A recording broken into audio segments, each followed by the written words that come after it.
Assalamualaikum warahmatullahi wabarakatuh. Perkenalkan, nama saya Irsayani, NIM M2202042, Program Studi S1 Kesehatan Masyarakat, Universitas Megabuana Palopo, dosen pengampu Serianti SAN MSI.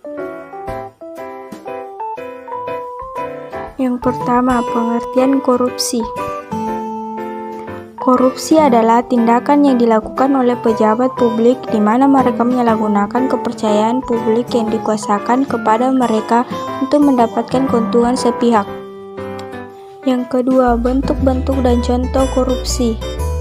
7 bentuk tindak pidana korupsi yaitu: yang pertama, penyalahgunaan wewenang sehingga merugikan keuangan negara. Yang kedua, suap menyuap. Yang ketiga, penggelapan dalam jabatan. Yang keempat, pemerasan. Yang kelima, perbuatan curang. Yang keenam, benturan kepentingan dalam pengadaan. Yang ketujuh, gratifikasi. Contoh kasus yaitu: yang pertama, merugikan keuangan negara. Misalnya, mobil dinas yang disediakan untuk keperluan pekerjaan pejabat negara justru digunakan untuk kepentingan pribadi dan keluarga. Yang kedua, suap menyuap. Kasus suap yang hampir setiap hari kita temui di jalan adalah para pelanggar lalu lintas yang memberi sejumlah uang polisi agar lolos hukuman.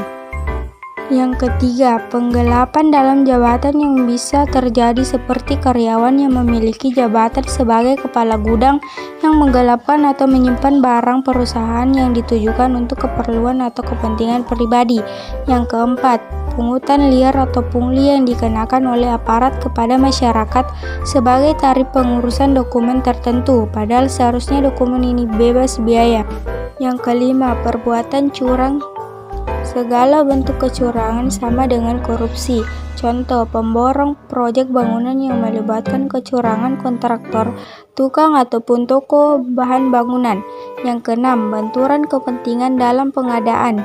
Seorang pejabat yang dihadapkan pada peluang untuk menggantungkan dirinya sendiri, keluarga, ataupun kroni-kroninya. Contoh, misalnya meskipun dilakukan tender dalam proyek, pegawai negeri ikut terlibat dalam proses dengan mengikut sertakan perusahaan miliknya. Yang ketujuh, gratifikasi. Pemberian hadiah dalam bentuk apapun dengan maksud tertentu.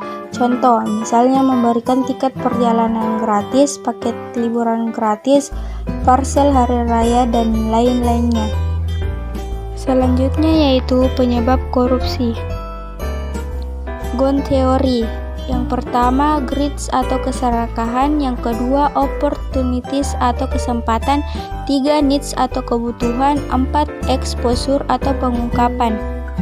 3 penyebab korupsi. Yang pertama, terpaksa. Yang kedua, memaksa. Yang 3, dipaksa. Sekian dan terima kasih. Wassalamualaikum warahmatullahi wabarakatuh.